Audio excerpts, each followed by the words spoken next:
Hello. I would like to start by saying thank you for coming today. It really is a great turnout, and I thank you.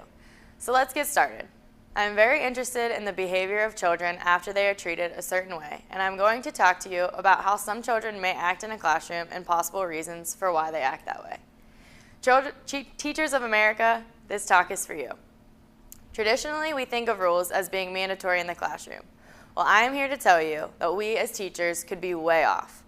I recently visited an innovative school in Columbus, Hilliard Innovative Learning Center. I have to tell you that it really made me question a lot of teaching methods. Rules are mandatory in school, right?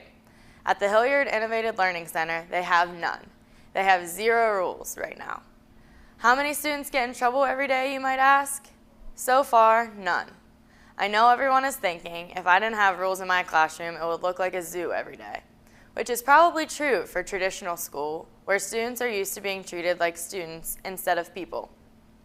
At Hilliard Innovative Learning Center, they have an entirely different mindset than traditional schools. The first day of school is for the syllabus and to show the students what they need to learn and when they are going to learn it, right? Wrong. The first day is for getting to know your students and making them feel comfortable in your classroom and showing them that you care. If they feel as though they can relate with you as a person and not as their elder, they will have more respect for you. They will have more respect for you, and then they will in turn be less likely to misbehave. As a teacher, you have probably heard the quote, "Don't smile until Christmas."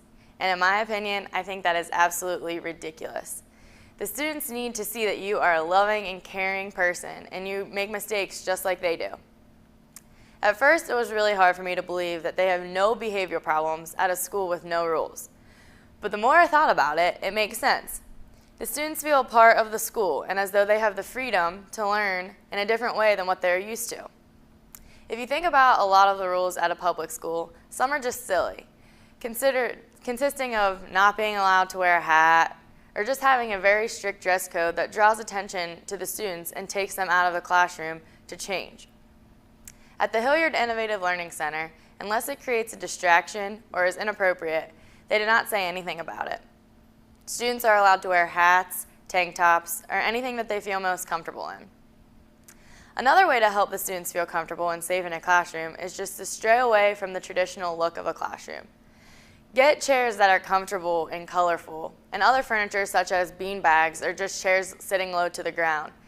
If the students are comfortable in the classroom and are excited about being in that classroom, that could increase the excitement about learning. You may ask, what if something does cause a problem?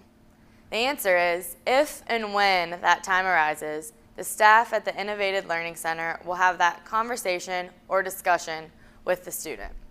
Notice the key words, conversation, and discussion. There is no time that the student gets yelled at or punished. When the students are treated as people and as equal to the teacher, they will be way more likely to listen and to correct their behavior. Actually, a lot of times at the Hilliard Innovative Learning Center, when they need to have that conversation with the student already knows that the behavior was unacceptable and they apologize before the conversation even needs to happen. Another question you might have is, how do you make that transition with students and as a teacher from going to a traditional school to an innovative school? The answer there is all in the mindset. As a teacher, you may have to be all in and be willing to give up control of your classroom and give it all to your students. Another struggle is to have a classroom like this in a traditional school that does not have a mindset throughout the whole district. Public schools have some district-wide rules that you have to enforce and follow, so there might not be too much you can do there. My advice to you is to just take certain things away from this, things such as voice and choice. You can show the students the standards and make sure they know what they need to learn and have them come up with the project or assignment. Most of the time, they will have the opportunity to work with others or they can work alone. The students will not be bored, they will feel in control, and they will more than likely enjoy the project and learn more from it. Students are so used to worksheets and boring assignments. Give them something to be excited about. Another quote as a teacher you're probably familiar with is, if you don't have a plan for your students, they will have a plan for you. Normally we think of the student's plan is to be acting out or misbehaving. But in this scenario, we want the students to have a plan, and we want them to think creatively about what they can do to learn. Maybe other teachers will catch on to what you are doing, and then the district will notice the differences. That would just be the first step towards making a difference in the way students learn. Being teachers is much more than educating the students about math or reading.